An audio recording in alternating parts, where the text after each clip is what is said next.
This content was created purely for entertainment and informational purposes. The creators of this vlog do not endorse drinking and driving, debauchery, underage drinking, public intoxication, speeding, street racing or any other form of delinquency. I'm just a guy, with a drink, talking about cars. Please don't take this too seriously.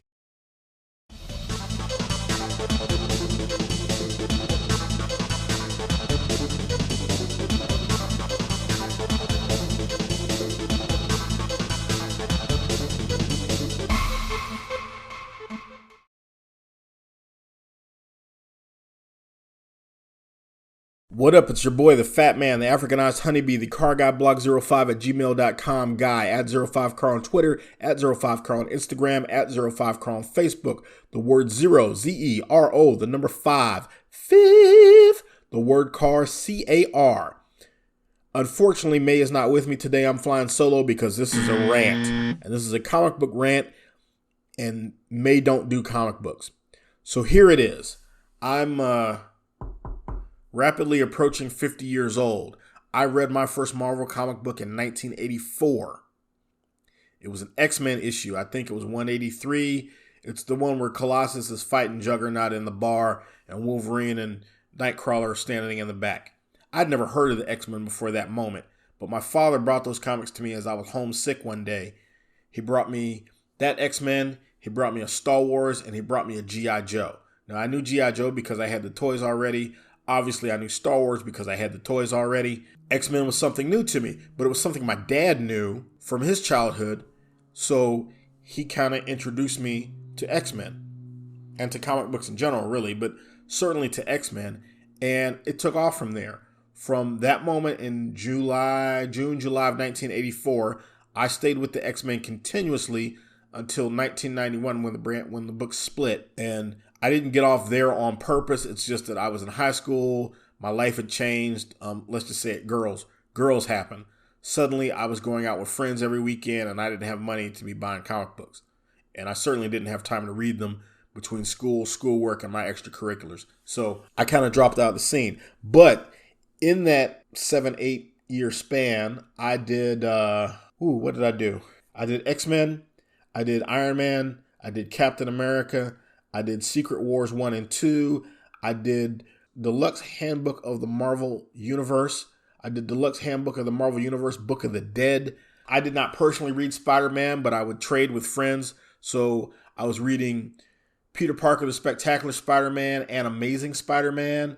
I was also reading a little bit of Teen Titans. I dabbled in a little bit of Hulk, Power Man and Iron Fist, Fantastic Four, a little bit of Avengers. I got around a little bit, and then in my personal subscriptions, there was a point there where I dropped regular X-Men and started reading the classic X-Men. Or rather, I kept the subscription to classic X-Men and was getting X-Men on the newsstand. So now I'm going backwards through the Phoenix Saga, because when I started in 1984, Jean Grey was already quote-unquote dead and Madeline had just come on the scene. But now we're backtracking, and we got the Phoenix Saga. We got the first go around with Magneto, and then jumping back forward into current time, we got to the trial of Magneto. Storm losing her powers, and just that whole thing. A lot of stuff in there. But anyway, college came, and I wasn't really reading comics in college. But one of my roommates was an artist, and he was big into Spawn.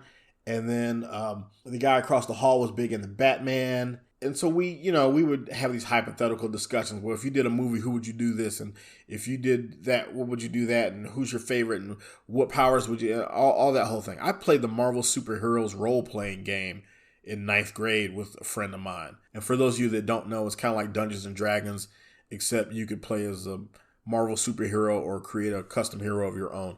Some of the early movies came along and they were like, but I'm the kid that, like, when Bill Bixby and Lou Ferrigno came back with Return of the Incredible Hulk, I was all over that. Or when they had the TV movie with Thor in it, I was all over that, because I grew up watching The Incredible Hulk on Friday night, and I grew up watching Spider-Man and His Amazing Friends. And when we were in college, it was the X-Men animated show and Batman the animated series. And, so that's always been part of my culture. And I am more of a Marvel guy than a DC guy. I will admit that. It's always been true.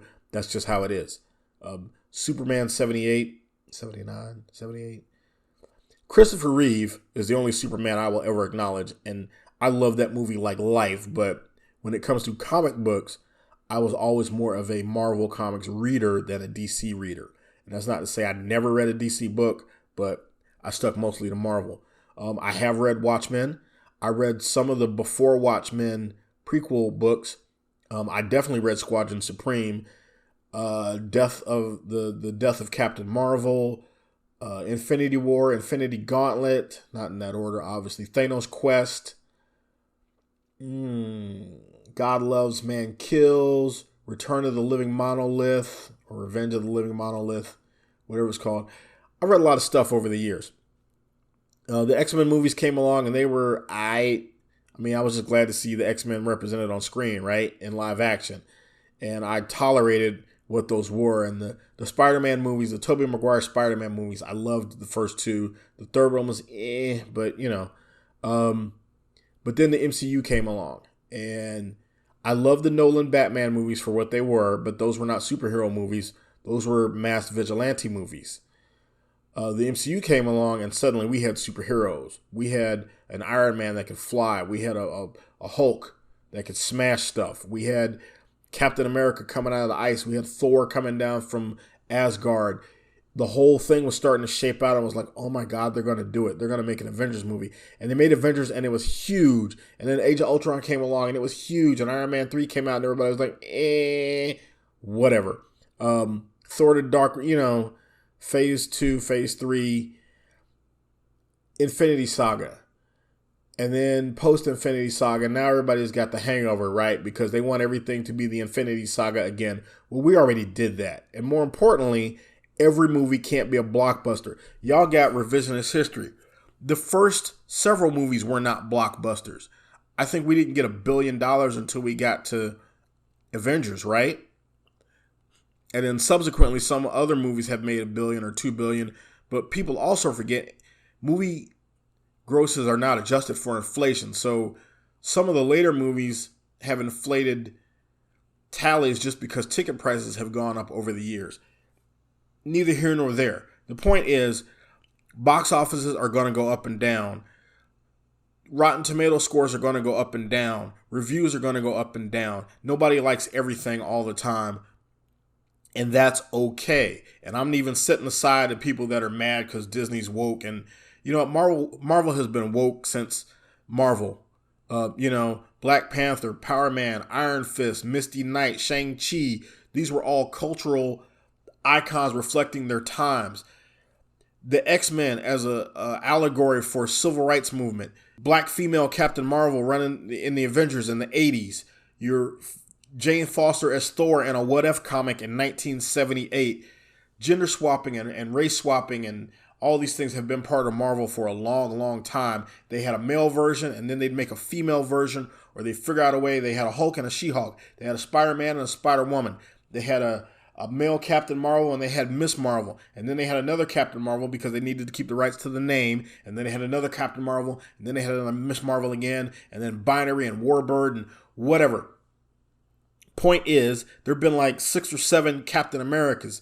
I mean, they retconned dudes who played Captain America in the 50s that weren't Steve Rogers, while Steve Rogers was supposed to be frozen under the ice, and they had a new Captain America and a new Bucky, and one of those guys turned out to grow up to be Nomad, and one of those guys turned out to be like a neo-Nazi Grand Director kind of dude, Red Skull clone or whatever.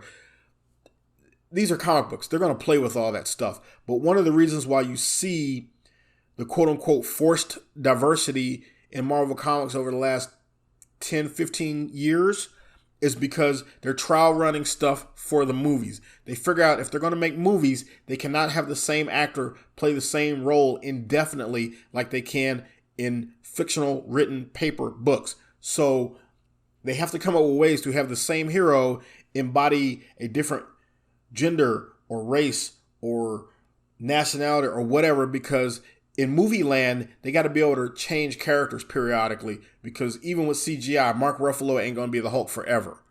I mean, we've had 3 different Hulks already, if you count Ang Lee, which I know that's not canon in the MCU, but still. So, yes, we're going to get a Riri. We're going to get a Miss Marvel. We're going to get a Captain Marvel. We're going to get another Captain Marvel. We're going to get a Photon or whatever Proton, whatever other names Monica Rambeau has gone by, although I guess it's Maria and the thing. Anyway, I'm getting off topic. Point being, understand that the MCU is not going to be what you want it to be.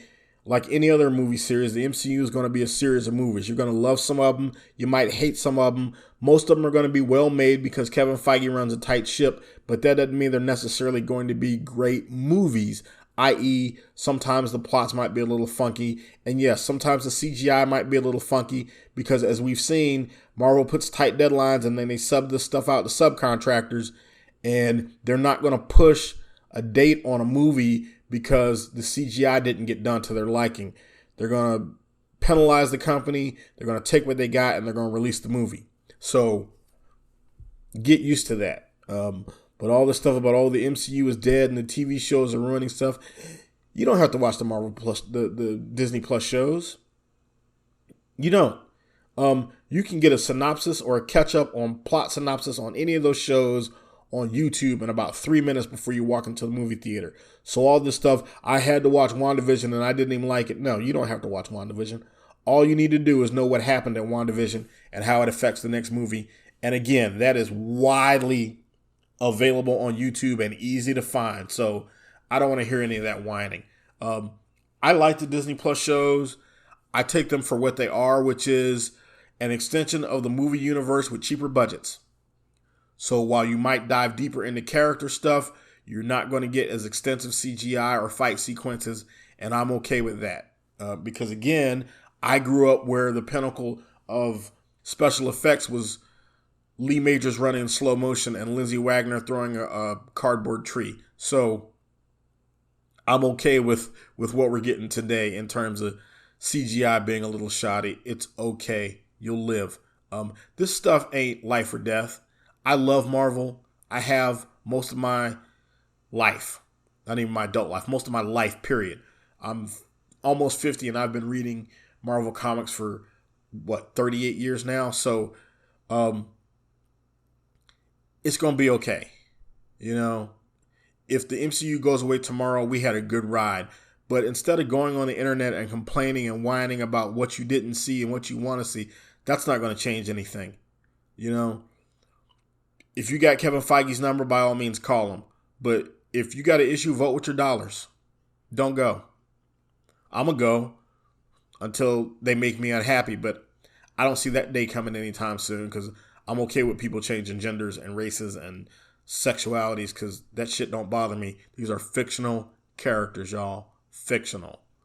Anyway, I guess that's my rant. I'll holler at y'all. Bye.